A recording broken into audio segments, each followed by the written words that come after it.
Okay. Welcome everyone to Realize 15 online forum. We're thrilled that you could join us today. And today we're very excited to have our first keynote, Paul Holmes. Paul Holmes has a multifaceted background spanning 3 continents and 20 years in language and intercultural learning context. He researched and wrote the Workplace Integration Series, an open source set of resources used widely across Canada to support newcomers with integration. As an expert in newcomer integration, he has consulted extensively in the public, private, and social sectors.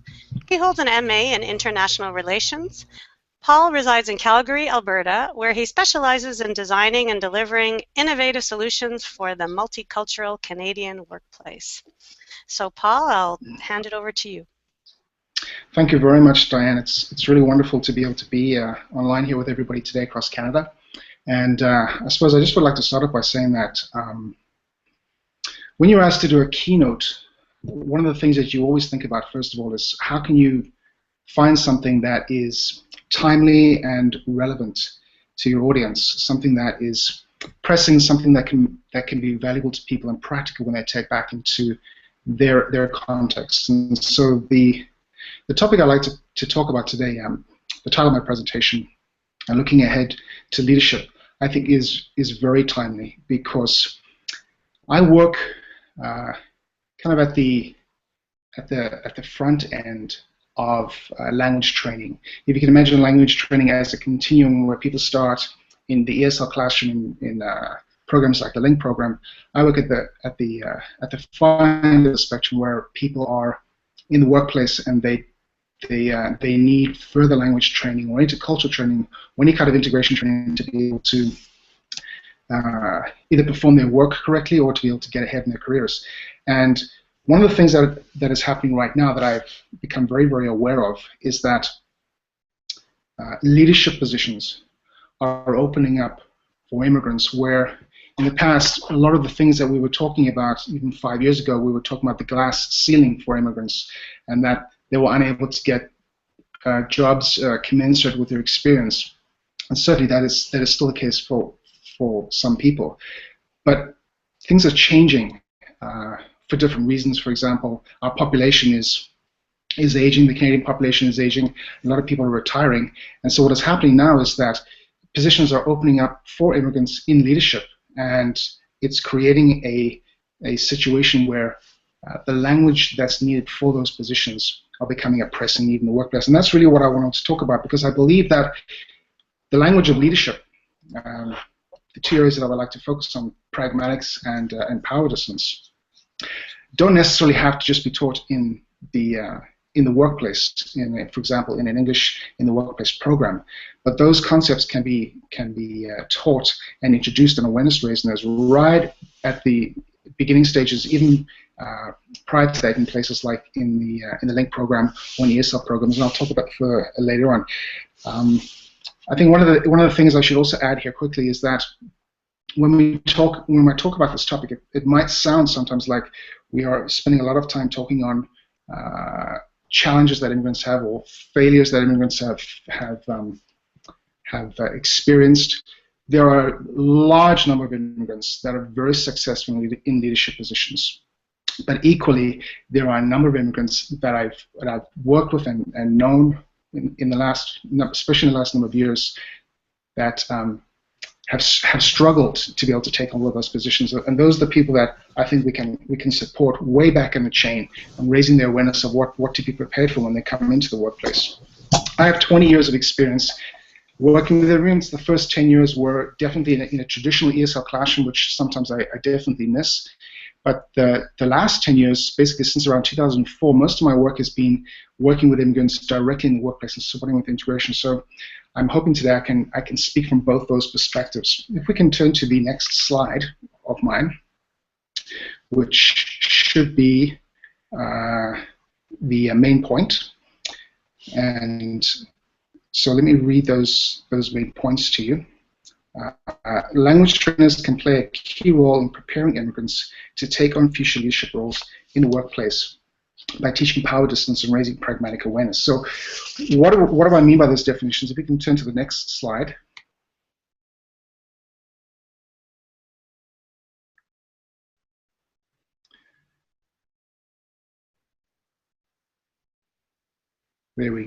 So that's the slide that has the definitions on it.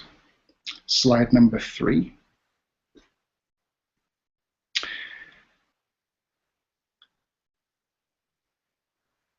So the definitions of power distance. Power distance is an intercultural concept, and it means being able to adapt your behaviors and communication to work in a more egalitarian versus a hierarchical workplace culture.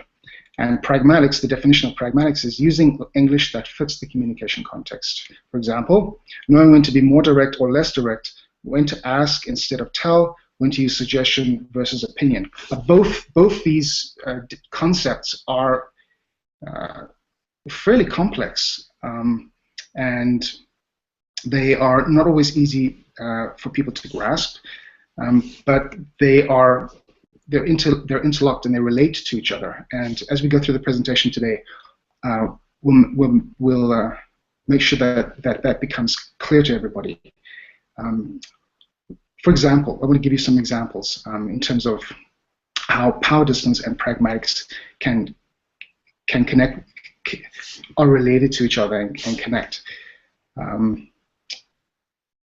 So if any of you have worked in ESL, if you've worked in Korea at all, for example, one of the things that you might have known is that, or observed or experienced, is that in Korea, very often when you're speaking to a Korean, they first meet you, one of the things that will be in the first few questions that they ask you will be your age, because when they ask you your age, they're wanting to know how old you are, because it will change the language that they use when they're speaking Korean.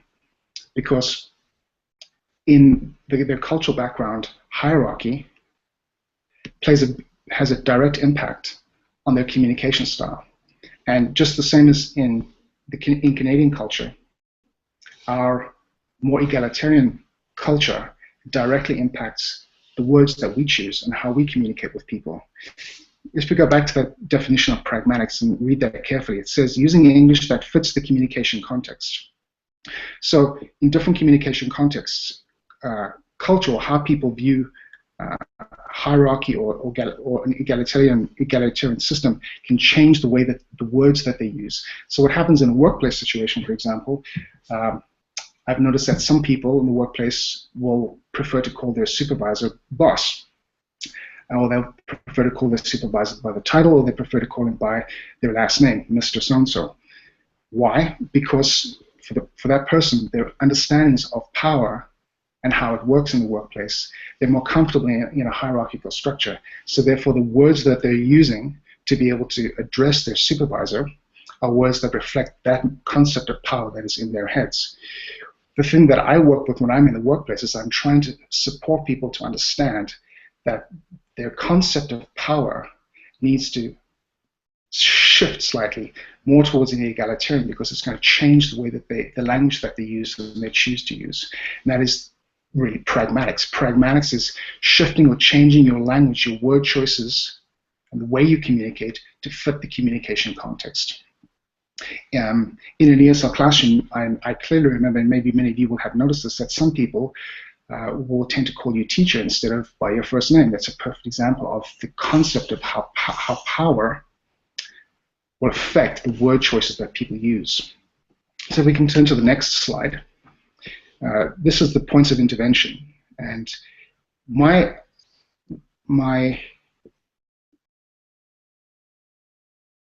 just wait up for that next slide. Here we go. So points of intervention. There are multiple points to provide support to newcomers in terms of understanding power and understanding pragmatics.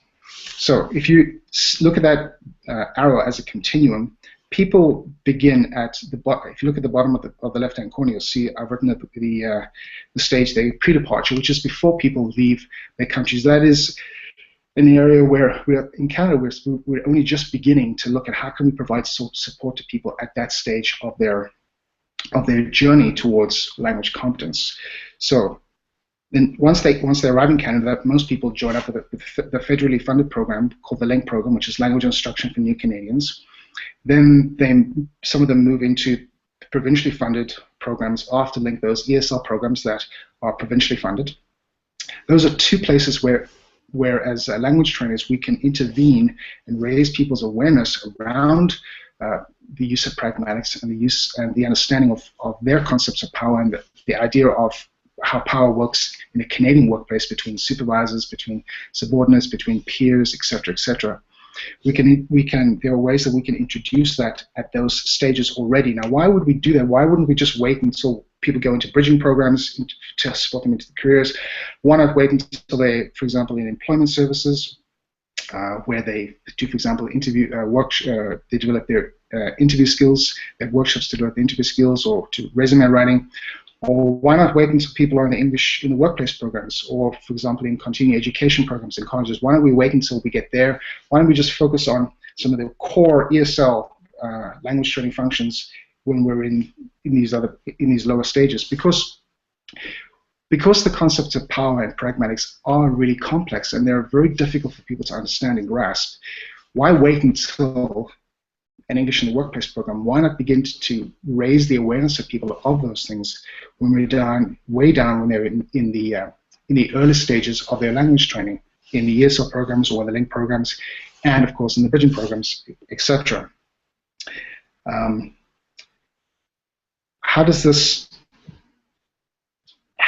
example, so how would you, in the ESL classroom, how would this be relevant? Well, one of the things that would be relevant, for example, you might notice in an ESL classroom, and I've certainly experienced this in my 10 years working in the ESL classroom, is that certain people don't speak up in the ESL classroom. They tend to be quite silent and not feel comfortable speaking up.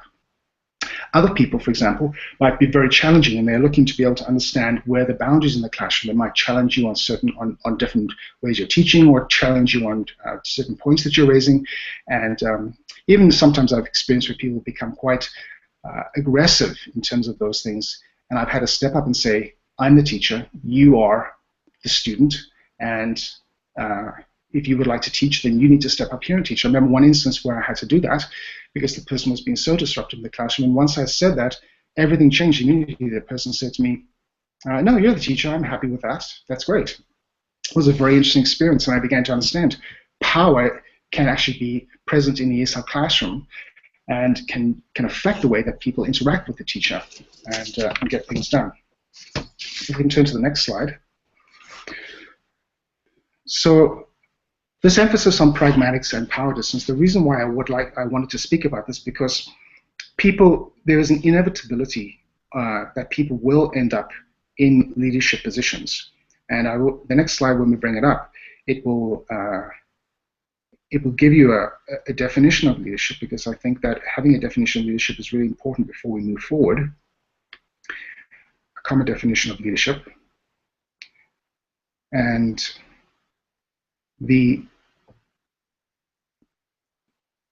so when we think about leadership, very often people think the first thing that they think about is they think of a manager or a supervisor position. And so some people don't want to take on leadership positions because they feel that they don't want to be a manager, they don't want to be a supervisor. However, leadership, as I've written in my slide there, is that leadership is a broad term that takes on many forms, both conventional and unconventional, formal and informal. So if we just take a look through some of those definitions, so obviously at the top, the traditional sense of when we think of leadership, we think of managers or supervisors. We think of team leads or crew leads, lead hands, and journey persons in the trades. Then we get down to mentors and coaches and other people that are on-the-job trainers. Mentors and mentoring is a part, and on-the-job training is definitely a part of many occupations. And those are very key leadership positions, because you are essentially, every time you're working with that person, that mentoring, well, you are acting in a leadership position as you coach or you mentor them. And experts and specialists, if you are an expert or a specialist in an area, at different times you have to step up and take a leadership role. It might not be formally acknowledged, but you are leading. And whenever you are leading, however you view leadership and the concept of power, and however that affects the word choices that you make, you need to be able to understand you need to be able to have a fairly sophisticated understanding, if you're an immigrant, of power and of the word choices that you use, so that you can work with people in a way that that is in sync with the Canadian concept of leadership, which is much more egalitarian than hierarchical. If you're expecting somebody to call you by your title, it's definitely not going to happen. So if you are wanting to be able to get people to do things, you can't necessarily use the language that's very directive. For example, telling them what to do, you need to be able to use language that persuades or encourages them to do those things.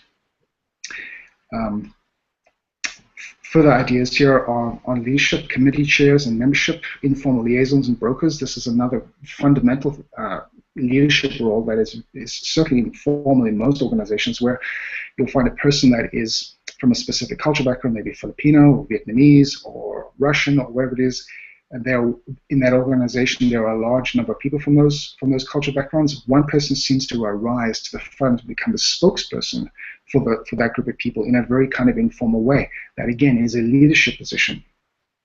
And of course, leading yourself and personal leadership is a key thing in terms of leadership. And then of course there'll be other leadership positions that I've not spoken about here or mentioned. So the range of leadership roles suggests that some form of leadership is inevitable for most workers in their careers, including immigrants.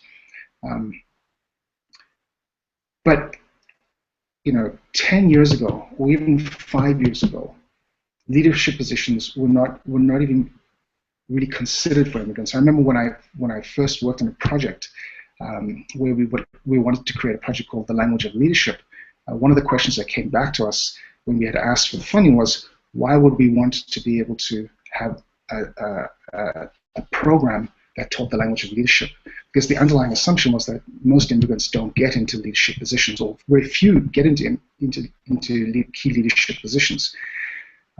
And I'd noticed that when I began to work in the workplace over the last 10 years, that slowly those positions have begun to open up. Not only because organizations would like to be able to have immigrants represented in their leadership teams, which of course is part of an inclusive workplace, but because people are retiring, and those leadership positions are, certainly in a number of sectors, leadership positions are opening up. Because people are retiring, and it's not just that they would like immigrants to fill those positions. Sometimes there are not Canadian-born people to fill those positions. So, for example, in one organization, one sector that I'm currently working with, 60% of people in an organization were not born in Canada. Therefore, the pool that people are looking to draw from are from that second language or immigrant pool. And what organizations kind of look for is, how do we support immigrants into coming into those leadership positions? We can turn to the next slide. The next slide is mentions some statistical background to leadership shortages. And I'm going to slip through these statistics quite quickly. We can certainly come back to them in the question section if you would like to. But leadership shortages, so there's a lot of different sources that I could have drawn from for this. But what I chose to draw from was the HR Reporter. They had done a 2013 Canadian Employer Survey, and one of the things that came up there was a lack of high potential leaders came in as the second most pressing concern, behind number one, which was a shortage of talent at all levels. So those two factors were pressing needs reported through a survey by employers, and number two was the lack of high potential leaders. So future leaders, they said, will become curators of information and coaches for their teams, possessing opposing skill sets, strategic yet tactical, conceptual yet action-oriented, having the ability to anticipate and react, and always pushing the boundaries of what's next. So that is a broad definition of the kind of people that they're wanting for leadership positions. But I would add in there is that in addition to having those kinds of, I would say, a collection of innovative skills or creative skills, is the ability to be able to work with people in a multicultural context. So stepping into a leadership position for many people is not just about leading Canadian-born staff, But the fact is that you're working in a multicultural organization. You're not just working with Canadian multicultural, you're working with people from very, very different cultural backgrounds. Essentially, one of the key skills you need to be able to have, I think, in the workplace today is to be able to lead in a multicultural workplace. So the next slide talks about demographic shifts. And so currently, 14.8% of our population is 65 years of age. By 2021, that percentage will be closer to 20%, or 1 in 5 people, and by the early 2030s, will climb to 1 in 4 people. So in some jobs, the 1 in 4 statistic is already a reality. So, for example, currently I'm working with one of the school boards here in Calgary, and in one of their departments, 25% of their workforce is ready for retirement in the next couple of years. And the people that will be filling those positions, in those leadership positions, will be largely drawn from their second language staff pool. This trend is expected to continue for the next several decades, due mainly to a below replacement fertility rate. As a result, by 2031, some estimates suggest that 1 in 3 workers will have been born outside of Canada. So if you can imagine a statistic like that, it just goes to show that the amount of leadership positions that are going to open up for newcomers and the language skills that they will need to be able to fill those leadership positions are going to become more and more of a pressing need. Not so, if we think about where things were at even 5 years ago, we talked about a glass ceiling for immigrants. Now we're talking about positions that are opening up for immigrants in leadership roles that many of them, in fact, are not willing to take on. If we turn to the next slide, we can talk about what happens when leadership positions open up for immigrants in the workplace. So what patterns emerge when leadership opportunities open up for immigrants? So my observations will be summarized in these 3 points. Number 1, there's a low uptake. The reasons for the low uptake on those leadership positions, people feel sometimes in jobs there's just low incentives. For example, the leadership position that they might want to take on, maybe it's a team lead position, only means $2 or $3 extra an hour for the person, and it just doesn't feel like it's worth the responsibility to take that on. Second poor reason might be high responsibilities. So some people feel that the responsibilities of leadership are far too high, and that they don't want to take on those responsibilities. There's other people for they just don't have enough self-confidence. They don't feel either they feel they've not been in Canada long enough, or they feel that there are other skills that they're lacking, that they don't have the confidence to take on those leadership positions. And of course, low language skills is a key thing, because once you get into a leadership position, it's not just the ability to be able to speak, for example, give presentations or give team talks, but the ability to write. And the expectations on writing increase quite profoundly as well. The key thing about leading is that you're leading people, and that when you are leading people, you need to be able to use the language that keeps that morale up, keeps people wanting to work with you, makes them feel respected. And those are very complex language functions. My second point there, patterns, is there's an incompatibility of leadership styles. Sometimes the leadership styles that a newcomer to Canada might bring are too directive, meaning that they're sometimes people have defined this as the person comes across as too bossy. Their language is not persuasive enough. It sounds like they're micromanaging, or it might be a real or perceived favoritism. So sometimes, unfortunately, when immigrants take on a leadership position and there's a large immigrant population in that organization from their cultural background. So, for example, if they were Vietnamese, maybe they were Filipino, and there were lots of Filipinos or Vietnamese in that organization, other newcomers or even Canadians sometimes feel or might perceive that, whether it's real or not, that that person is showing some kind of favoritism towards their particular cultural group, whether that's, as I say, whether that's perceived or real. Sometimes it is, and sometimes it's not perceived. And the last one is certainly there are persistent gaps, for example, writing or presenting information. And there's a mismatch in training. So in an organization, for example, maybe a newcomer to Canada wants to take on a leadership position, but what happens is that they feel that they don't have the right presentation skills. They can't give a proper team talk. They can't chair a meeting. And so there's a mismatch of training when the leadership team in that organization sends that newcomer to Canada to a Toastmasters course. which really provides very little support and knowledge and skill training for them to be able to assume the leadership positions that and the skills in that leadership position that they truly need. For example, the ability to be able to lead a meeting, or the ability to be able to present information clearly and concisely, and with the right pragmatic skills, and how to disagree with a teammate in a meeting, or to be able to shift between speakers in a meeting, or encourage other people to speak. A whole host of other skills that are, many of them are actually listed in the CLB, the Canadian Language Benchmark competencies. So if we can turn to the next slide, I'd like to step in and give you an example of what happens in a workplace with a newcomer who takes on a leadership position. I would like to talk about two case studies. One is a case study in which the newcomer to Canada took on a leadership position, and if the leadership position, they didn't succeed in it because of the approach that they took. And then I would like to talk about a case study where somebody really was successful in the workplace as a leader, but had trouble finding the respect that she should have been given as a leader. So case study number one looks at a gentleman called Habib. It's a real story, but of course I've changed his name. So Habib, his background, he had been a senior manager in his country of origin, but was unable to find similar work in Canada. He participated in a language bridging program to put himself back into his career. At the end of 5 months training, he obtained a placement as a junior manager in a fast-growing company. So we were working at the college, and we placed Habib in that position. He had been one of our best students in the program. I was actually the coordinator of that program at that time, and he had attention to detail and was very pleasant with his instructors, who expected him to find full-time employment excuse me, at the end of the placement. What was the end result? However, after a month, the company terminated his work placement suddenly, and so we phoned, and the employment coordinator phoned to ask the HR director what was the reason for terminating his employment.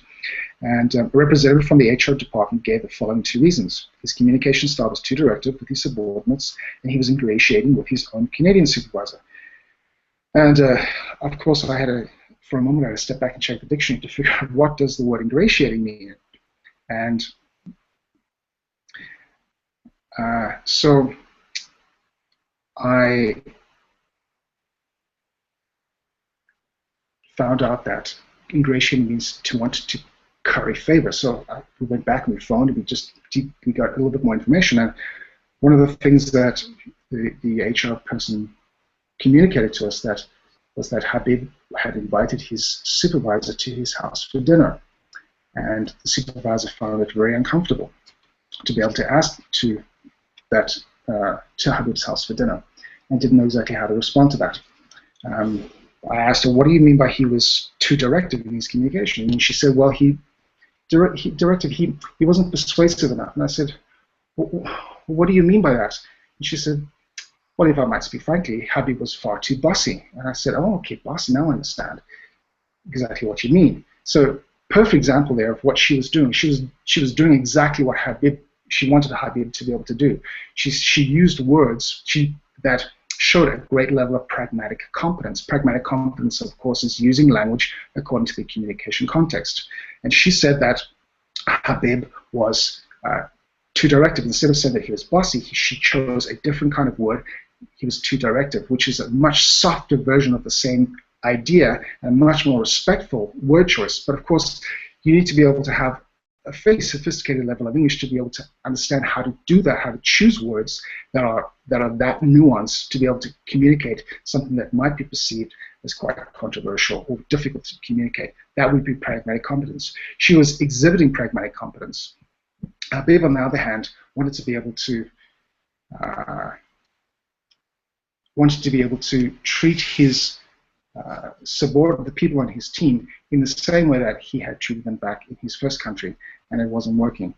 When we sat down and debriefed Habib on the situation, he was totally surprised and totally shocked, and of course didn't know that, or even had thought about that his leadership style might be quite different, and that the word choices that he was using might be quite different as well. He was telling people what to do instead of asking them what to do. That's what she meant by his language wasn't persuasive enough. a very sophisticated, complex way of communicating that's needed in leadership. But let's take a look at case study number 2. We look at somebody different, like in this case study is about a woman called Philippa, and her situation is quite different because she had a fairly good command of language. She was able to use pragmatic competence. I met her when I was working in supporting immigrants in the facilities maintenance role at a hospital. So Philippa, let me give you her background quickly. Philippa had become a Canadian citizen through immigration. She worked as part of a custodial team at a large hospital. Her duties involved doing a thorough cleanup of the operating room after each surgery and disinfecting all the operating equipment. So after the doctors had conducted a surgery, she would go into the operating room and she would have to clean that operating room. When I went in to provide support to her, language support, I had to dress up in all the gown and everything to be able to go into that operating room, and I job shadowed her and asked her to mentor me through the entire role. So how would we clean this operating room? Where would we start? And she walked me through the process. She treated me as if I was a mentee. I was amazed at her language competence. She was very, very competent in her language and her pragmatic use, being very persuasive, not being very directive, encouraging me. And I felt that I was impressed. And I said to her, how come there's sometimes friction? Your supervisor says that sometimes there's friction on your team. So if we look down on my PowerPoint slide there, the expectation, she had done the job for 10 years. She was often assigned new hires to mentor into the custodial role, and of course, I just experienced that with her. This was part of the company's on-the-job training strategy. But the result was, however, sometimes there was friction in the mentoring process. Certain new hires who were also immigrants didn't want to take direction from her. The reasons? What turned out was that because she was an immigrant, or sometimes it was because of her ethnicity, they didn't want to take it because of where she came from or how she looked, or because of certain gender roles. So the leadership position that she was in, she felt that she didn't have, although she had the skills to be able to do that leadership position, she didn't have the correct interaction between some of the people that she was leading. Some of the people, of course, there was no problem, but with a few people, she had challenges with them because they didn't provide her that respect that she needed as a leader, which we have in an egalitarian system, whereby it doesn't matter where you come from, what gender you are, what ethnicity you are, or how you look. It's about treating people equally. And in a leadership role, you follow a leader not because of a hierarchy, but you follow a leader because that leader is there to equip you, to empower you to be able to do your job properly. We can turn to the next slide. So what happens is the case studies suggest the following. Some newcomers bring models of leadership that are not consistent with the Canadian approach to leadership. The following challenges can emerge for newcomers in the workplaces: adjusting to Canada's more egalitarian style of leadership, excuse me, communicating as a leader in that egalitarian style to get things done, as we saw with Habib in case study number 1. Building a good working relationship with one's direct supervisor, as in case study number 1 as well, where Habib wanted to be able to invite his supervisor to his house for dinner to build that good relationship with him, where here that's not the way that we would necessarily build a relationship with a supervisor. We're built in a very different kind of way. Taking direction from those who don't fit into one's mental model of a leader, which we saw in case study number 2, where the newcomer to Canada had amazing language skills, but wasn't able to bridge that gap between herself and some of the other immigrants that she had to lead in a mentoring position, which is essentially an informal leadership role. So in the next slide, there's a couple of conclusions that we can make here. Certain differences in concepts of power and associated language skills are not compatible with Canadian norms. And unlike many other differences, these cannot be accommodated in the workplace because they will likely lead to some form of undue hardship for the organization.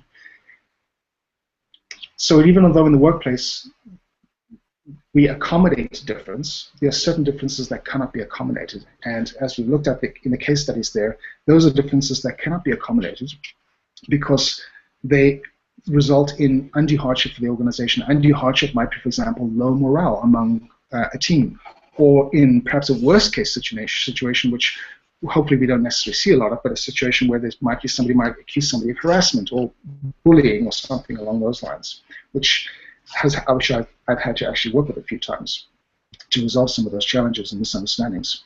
So in the next slide, it comes back to if we, everything that I've spoken to you about has really focused on what is happening in the workplace. So how does this now apply to language trainers if we go all the way back through bridging programs, we get back to ESL programs and link programs? How can a language trainer be able to raise awareness in newcomers of what is potentially coming in the future? In terms of leadership roles, in terms of having to work with leaders, having to lead others, to be able to use the language that's required around leadership. So I have 3 points here. So how can language trainers help bridge the gap? Certain newcomers to Canada, that's not all, of course, right? And so we're saying certain newcomers to Canada need support, e.g. in an ESL environment, to develop their understanding of power, to include leading and being led in the more egalitarian system, build the relevant language skills for leading with an emphasis on pragmatic awareness, and make the connection between power and pragmatics, which I would like to do for you as we finish up here today. So 3 ways, the next slide, if we can to the next slide, 3 ways to be able to develop understanding of power distance in the classroom. Now, sometimes for us, even as teachers, certain concepts can seem a little bit intimidating. For example, power distance. When I'm teaching and working with intercultural studies, I sometimes don't use the word power distance because I don't want it to intimidate people. I want people to be able to understand. So I use the word hierarchy or hierarchical systems or egalitarian systems because sometimes those ways of talking are a bit more accessible. But the very first goal that to focus on would be to build the vocabulary and the concepts around power distance. And I'm going to give a list of a few resources at the end of this little section here, which will be able to be a good starting point if you are an ESL teacher and you would like to if you feel it's relevant and that would be a good fit for your classroom, that you can begin to have some of these conversations about these concepts like power distance. But building the vocabulary and concepts is the beginning, because for a newcomer to be able to have the vocabulary and to understand the concepts, to be able to think about them and discuss them, is the first step in being able to have their awareness raised about them. So I've got 2 definitions here at the bottom. So a lower power distance, that's the official intercultural term that we use. Simple common phrase that we use would be a more egalitarian system. So in an egalitarian system, people don't believe that inequalities in power are natural. Instead, employees and leaders think of each other as equals and try to minimize power distances. In a high power distance workplace culture, it's more hierarchical. People accept that inequalities in power.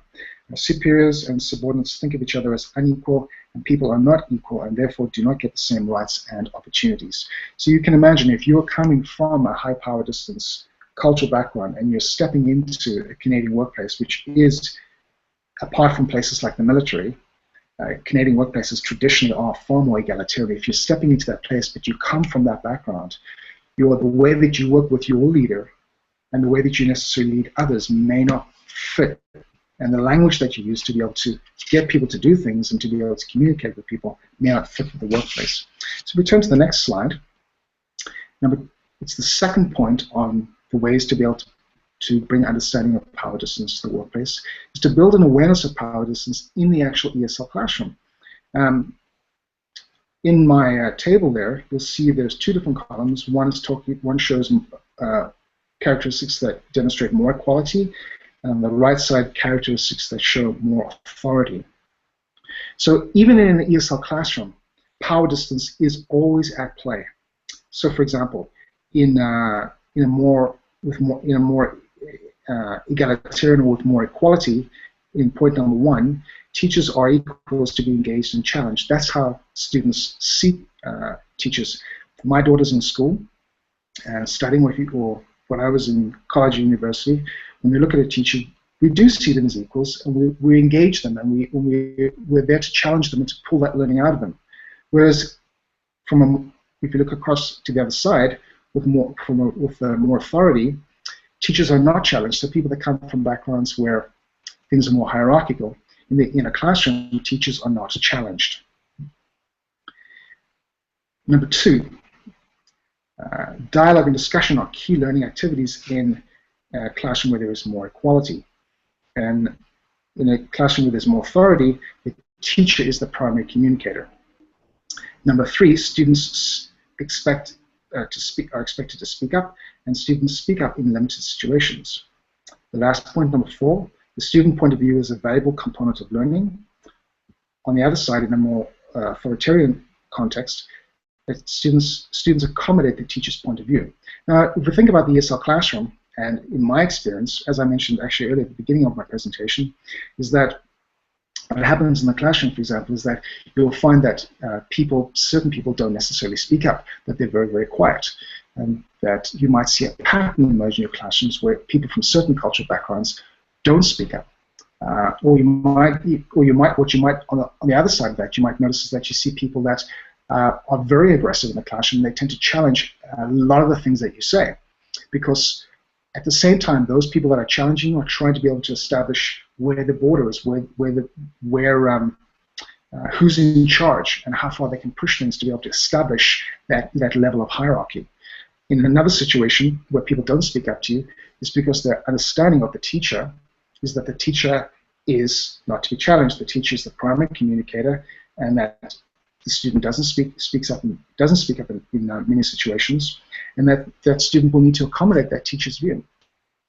So power is often at work even in our ESL classrooms, and to be able to begin to have the conversations in the classroom around how people view teachers can lead to conversations about how people would view supervisors, or how they might view the people that they work with.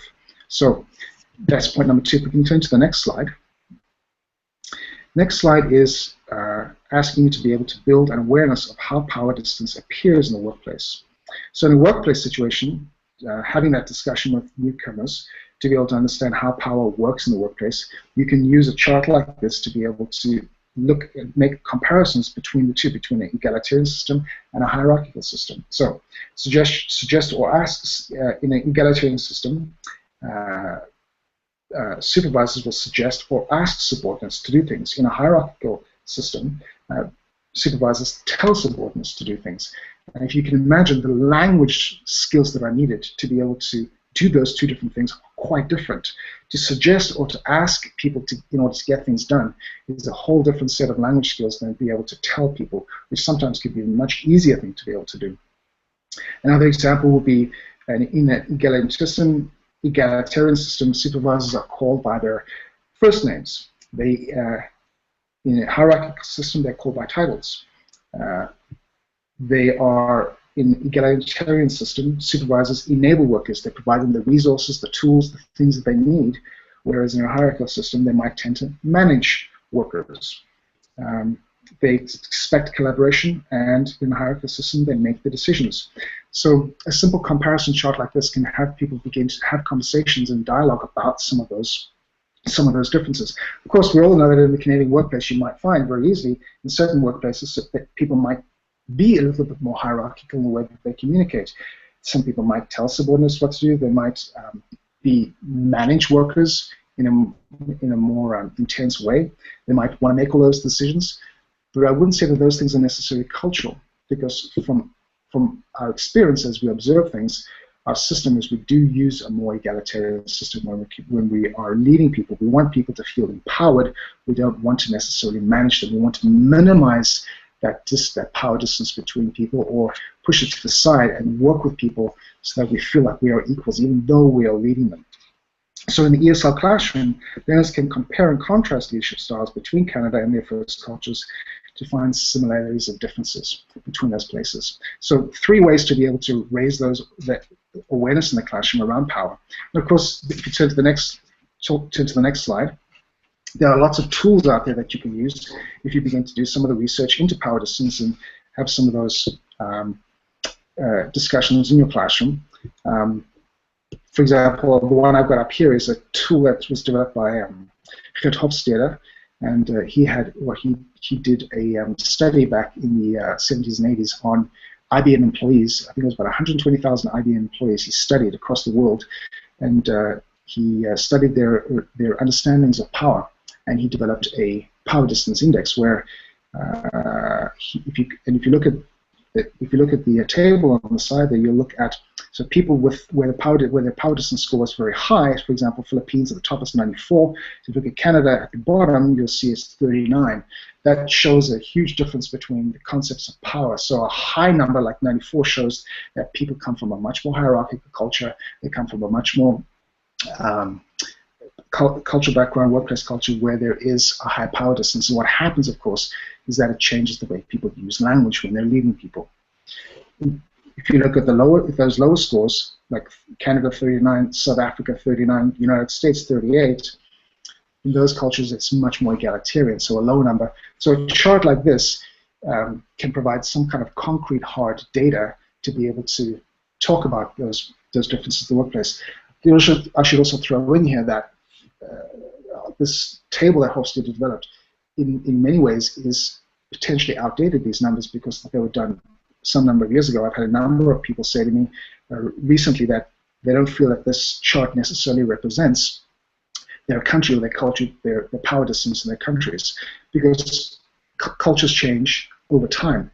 But that doesn't mean that the tool is not useful. What it does is it generates those kinds of conversations where what we're doing is we're not trying to get people to fix a number in their head. We're trying to get people to raise their awareness and have those discussions so that they're thinking about those things before they go into the workplace. And we know that people, even when they're studying ESL, have jobs and are working. They're in volunteer positions.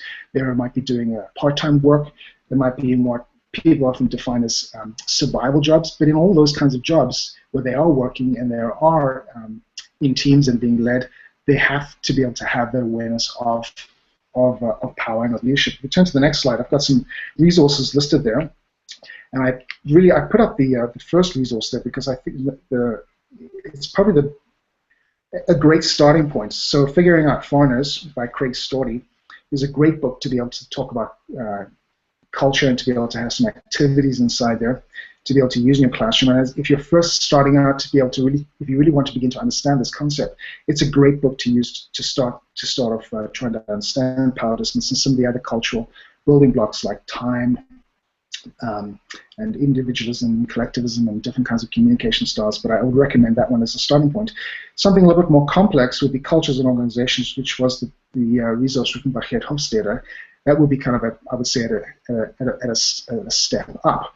And it's also got a whole section on power distance, and of course he did extensive research in this area.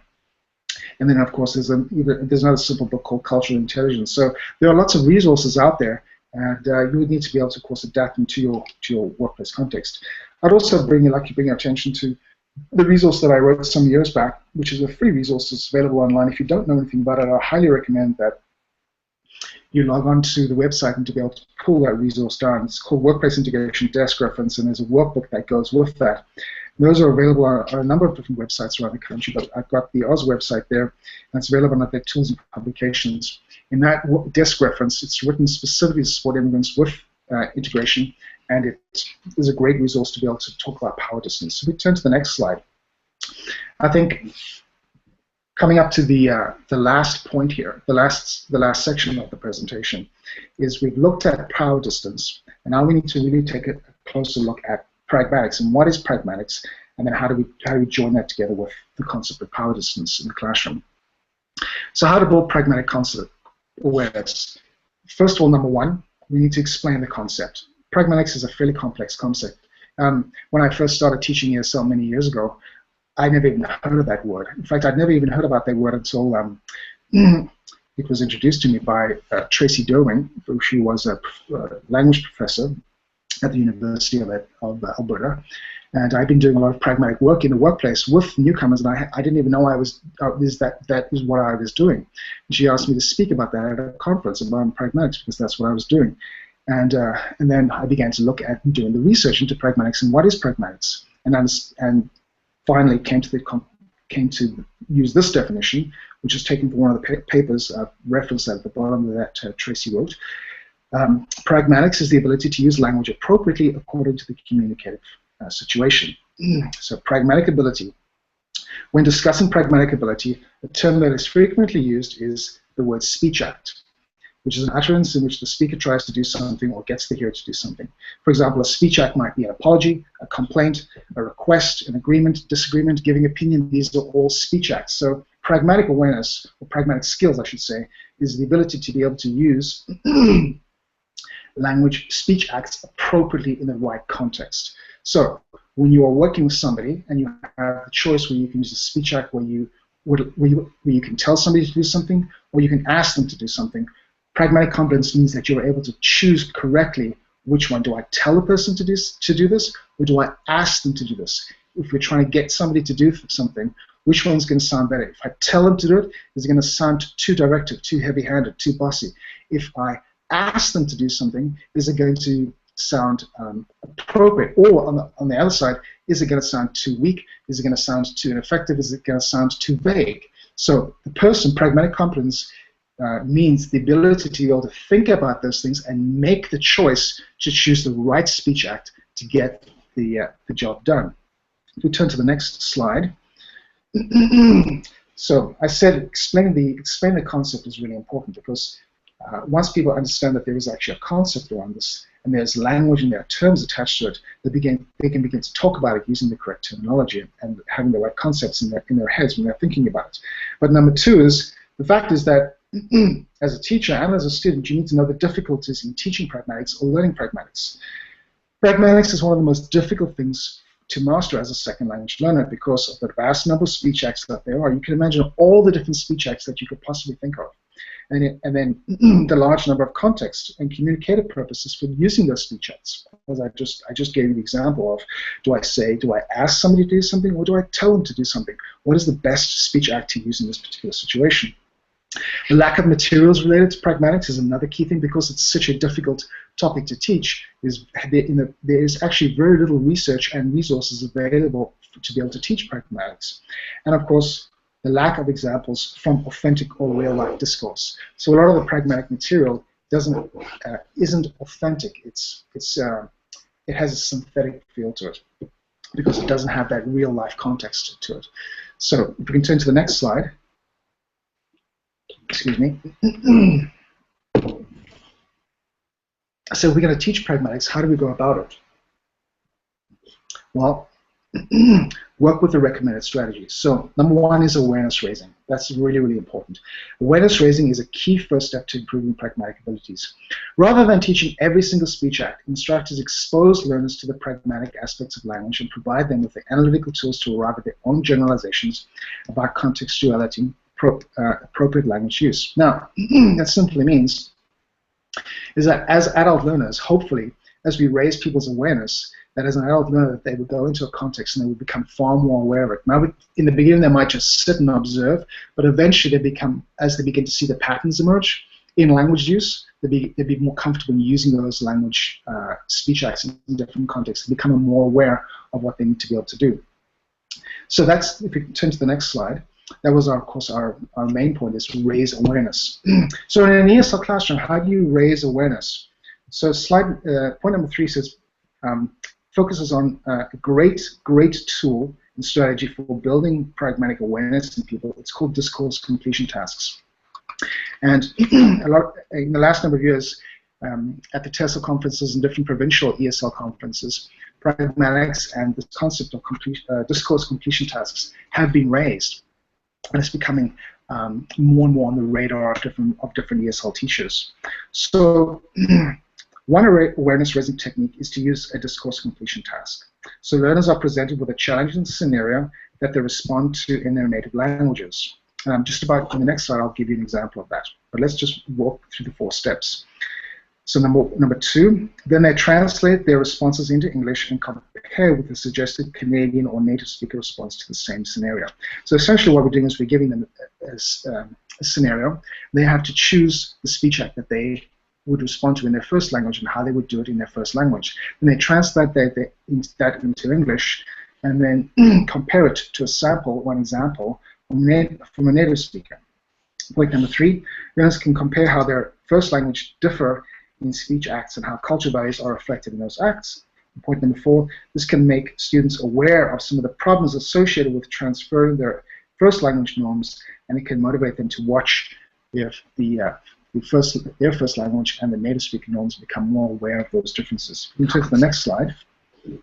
So a great example, here's just a simple example of a discourse completion task. You can be able to come up with some of these yourself or have people in the classroom come up with these. So the scenario is as this is the scenario. As a project leader, you meet with your project team. They have made 2 mistakes on the project. You need to tell them about your concerns and get them to make the changes. What would you say in your first language? So the person writes it into their first language. And I've done a translation here from what I had experienced before with this example. The translation from my first language into English was as follows. I'm not happy with all the work so far. I have 2 major concerns that you need to address. So in a certain context, maybe a pressing deadline, or if the people had repeated to make those mistakes, that speech act, the way that they had done that, would be appropriate.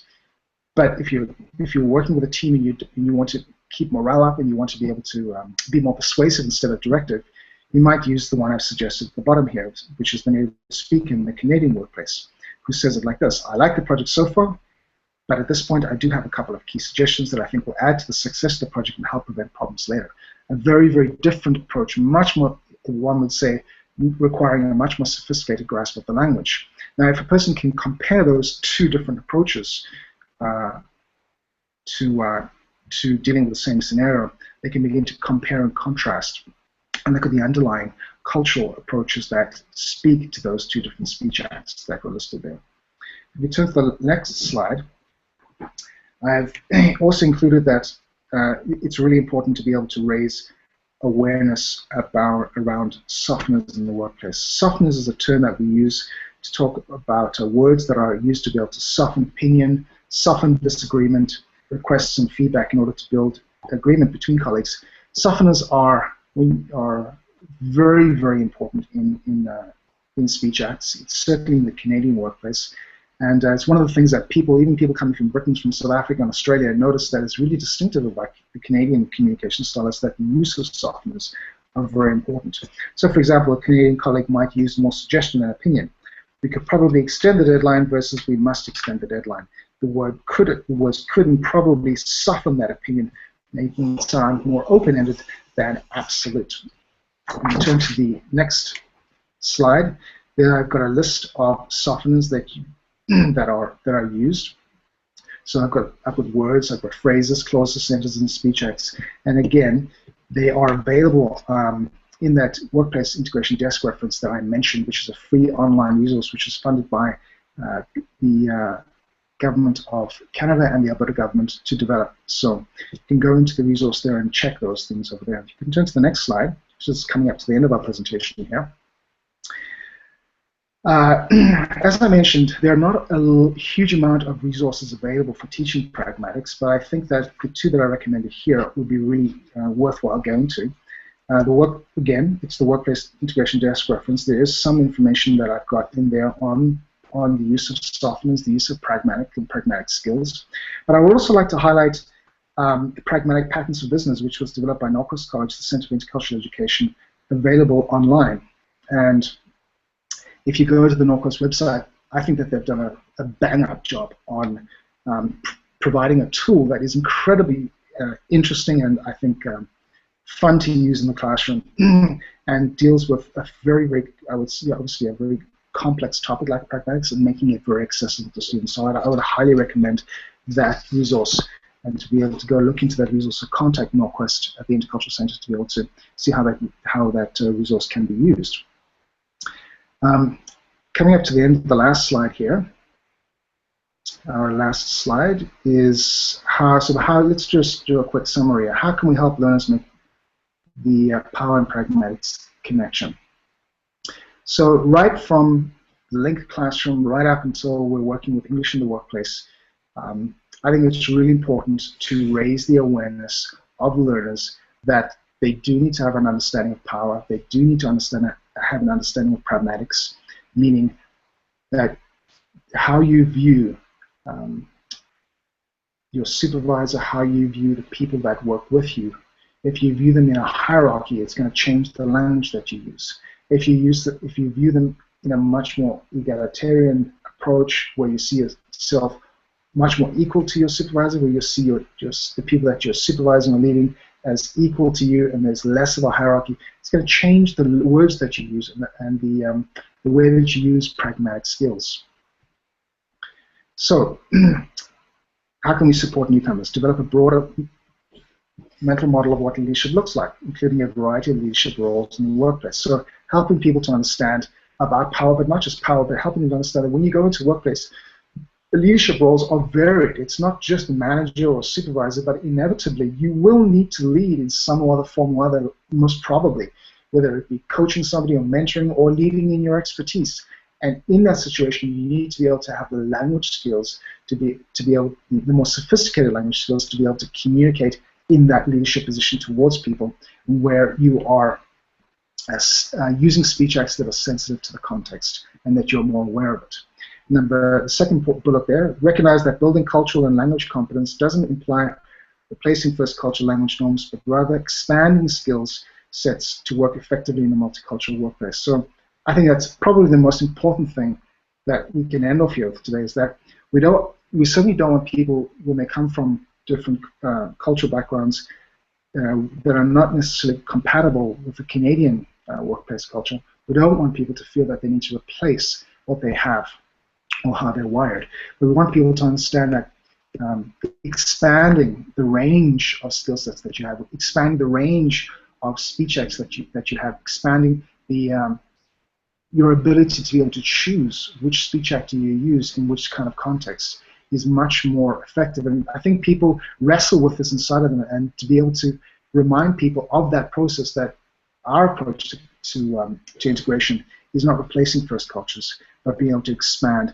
Because there are certain situations where people, where they will be able to use their first cultural norms, and they won't necessarily be in conflict with the Canadian norms. And I think it becomes really important because, last example I can give here before we end off is that way back in 2006, I worked on a shop floor in a manufacturing company, and worked with a group of Vietnamese speakers. And the one person I was working with particularly was the informal cultural broker for that Vietnamese group. There were about 12 Vietnamese guys. And that gentleman, he had become the informal leader of that group and the liaison between that Vietnamese group and the management team in that company because of his strong English skills. But every time the company asked him to be able to take on a formal leadership title like a team lead, he refused. He didn't want to take on that title because he didn't want the responsibilities. But as the supervisor kept pointing out to me, was that he was already doing most of those responsibilities in an informal way, but he wasn't being paid to do it. If he took on the leadership roles and he got paid to do what he was already doing, he would get the financial remuneration for all the effort that he was still having to put in, because he'd been put into that position actually by the group because of his strong language skills.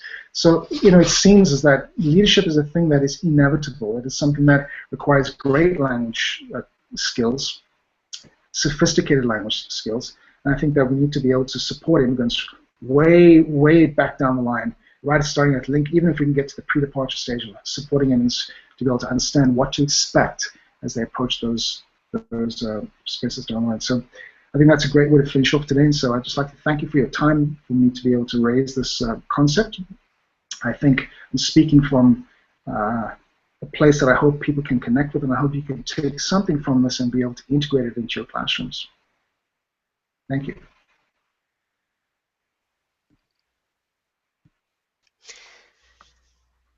Thank you, Paul.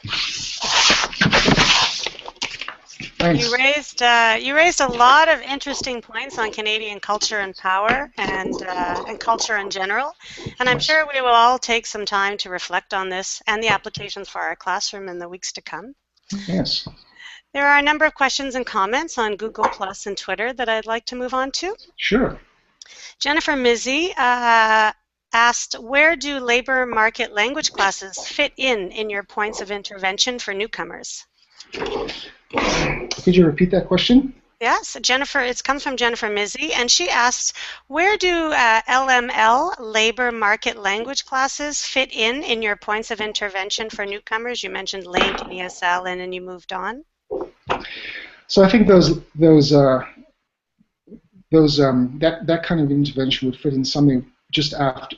It would really depend what your definition of Could you repeat that term again? What is it? Language market? Language market,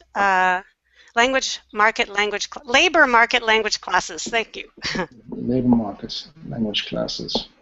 So I think that would depend upon where that was happening. Was that happening before Link? Was it happening pre-departure? Because certainly sometimes language training is happening with some companies. Language training is happening before people even come to Canada through the temporary foreign worker program. So some organizations are already providing private language training to people before they come.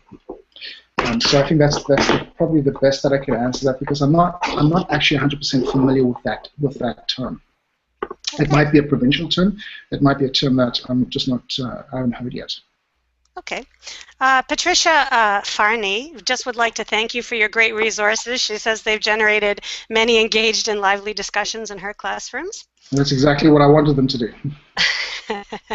And another a comment from Jean Ratzlaff. She really appreciates the reminder about the speaking skills needed to lead in the workplace that as teachers we need to be aware of. Yes. As next are a few comments that relate to the leadership gap fill that you mentioned earlier on. Yes. Catherine Rockwell asked, what is keeping people from moving forward into leadership? And Linda Raposo asked how people could think that there isn't tons of leadership potential in the immigrant pool. And Sarah Wen responded to this, that many instructors with leadership potential don't see themselves as having something of value to offer. And so I would ask you, do you see this as an issue with ESL instructors? They don't address this in the classroom and support the newcomers in this manner because they don't feel that they can speak to this issue? Yes, I definitely think that as an ESL instructor, I think that sometimes certainly when I was an ESL instructor, I had the challenges when I was in the classroom. I didn't really feel attached to the workplace or have a real sense of the context of where people are eventually going to end up. And so I didn't necessarily feel equipped to be able to talk about that topic in the workplace. So sometimes we're focused very much on teaching English, but I think that one of the important things is to just take a step back and remember that you actually you are in a workplace. But when you're teaching, you're working at a college or you're working in an agency, and you are right in the context. And there are so many things that are happening in a college context or an agency context that are going to be exactly the same things that immigrants are going to experience in the workplace. And so sometimes looking at your other question, what keeps immigrants from moving forward into leadership positions or taking those leadership positions is because they don't feel that they have either the language skills to move forward, or they don't feel that the right supports are going to be there to be able to help them to be able to close that gap. At some unconscious level, they realize that there's going to be a deficit there, and they don't feel that they have a clear understanding of who or what is going to close those gaps for them. I think there is a huge pool because once people have their awareness raised around these things, and I've seen this in the workplaces, once their awareness is raised, okay, so you need to be able to talk differently to people. You need to be able to adjust your communication. Once they have it, is a dramatic change in their confidence levels. And what I've noticed is that there's almost a hunger for this kind of teaching once they get into the workplace.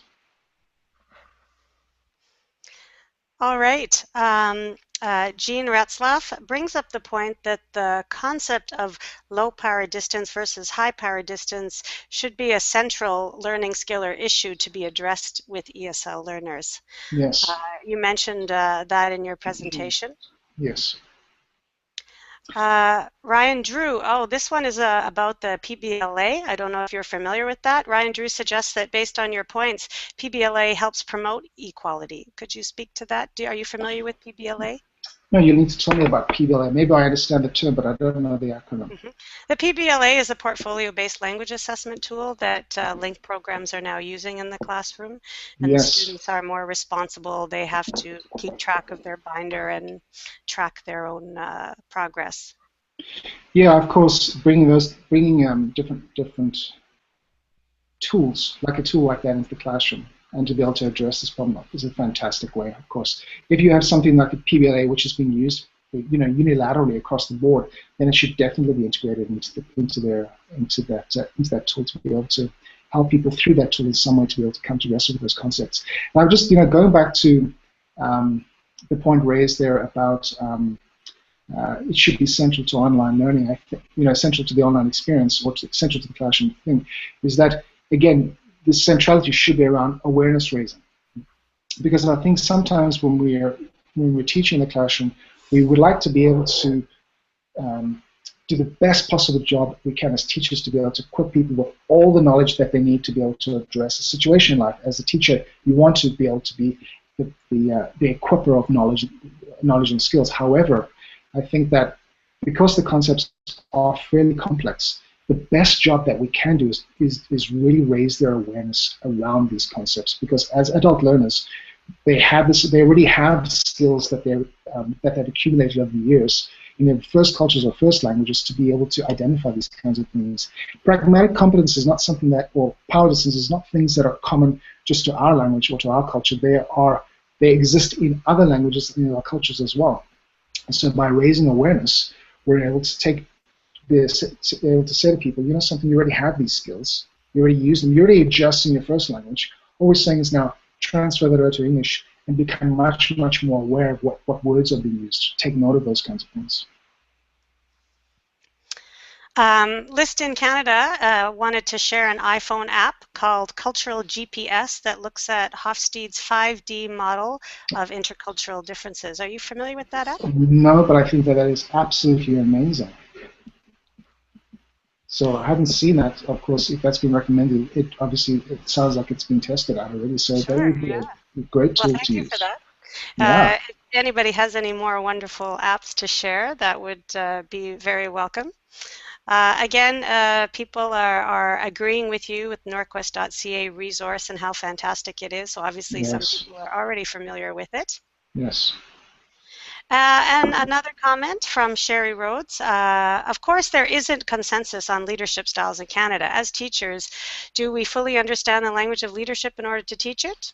I find it's easier to teach what isn't appropriate than what is.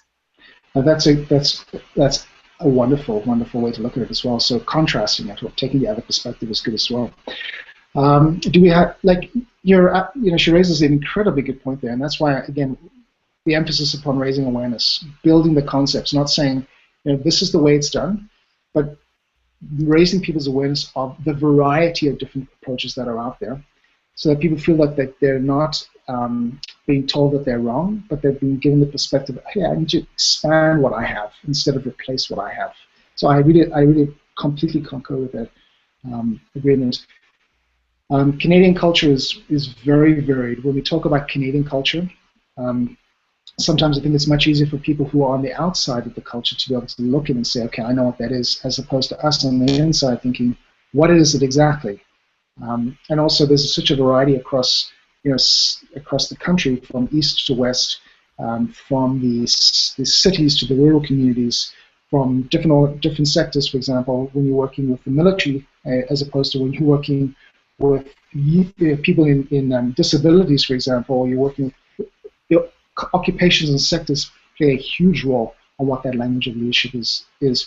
So again, raising awareness of people so that they're looking for their own workplace cultures and what are the norms in their own workplaces and occupations. Those little nuances. So in a general ESL or linked classroom, though, how would a teacher deal with that? The difference between more warm and fuzzy professions compared to more direct authoritarian professions within Canada, or regional differences, urban, rural, within Canada? Well, I think one of the things we can say is that where do most people go when many immigrants that come into the workplace are not necessarily going into law enforcement or into the military, because truly, if you look at those occupations, the language skills required, for example, to work in the police are incredibly high, right? And so many people, when they come into Canada, don't necessarily have a CLB 10, 11, or 12 to be able to step into those areas. If they did, they wouldn't be in the linked classroom.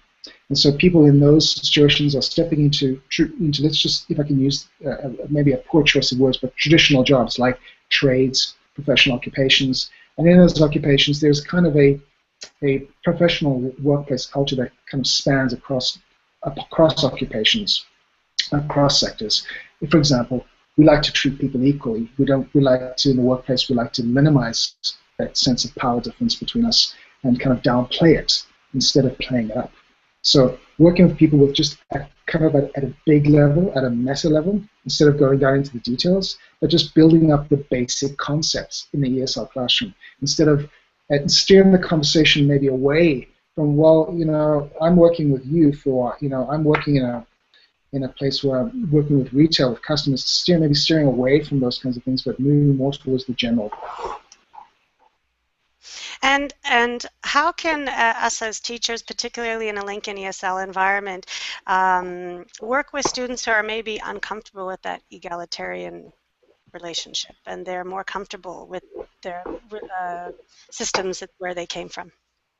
I think two things. The first thing that I would look at is, in a traditional ESL classroom where people see the teacher as being in charge and at the top of the chain of command, I think two things we could do. Number one is that we could get people to work in smaller groups and to be able to get them to be able to feel more comfortable sharing in a small group.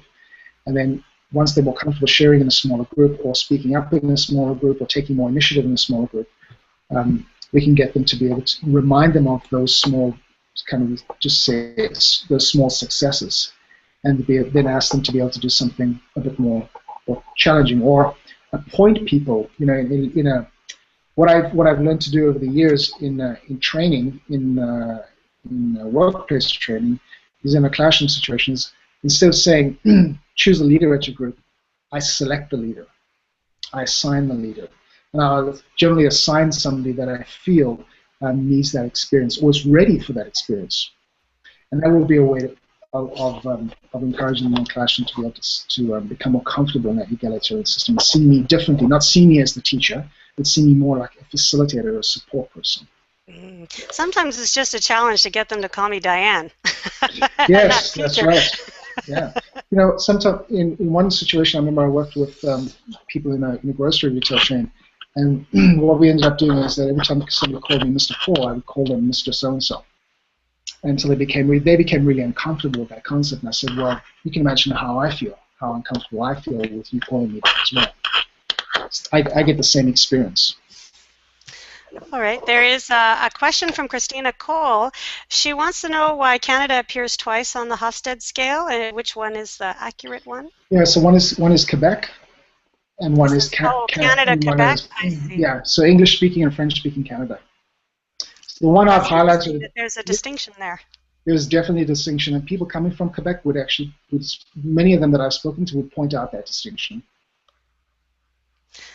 Okay, and there is just another comment from Karen Ann Berg to thank you for this practical reminder, and she appreciates your presentation. Yeah, you bet. All right, well, I think that's it for the comments and questions. Again, I would like to thank you, Paul, for a very informative and useful topic. I think it's something that we don't touch on for a number of reasons that you mentioned. Lack of confidence, maybe we feel we don't have the knowledge to address these issues, but it's very important. Or we try and save them till they're higher level, they have a higher level of English, thinking it'll be more practical there. But you're right, we need to build those skills early on. Well, I certainly hope by giving those resources, I think that there will be a great starting point for people to be able to dive into if they feel comfortable doing that.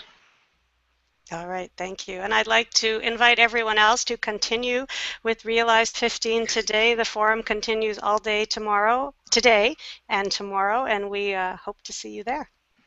Thank you very much. Thank you.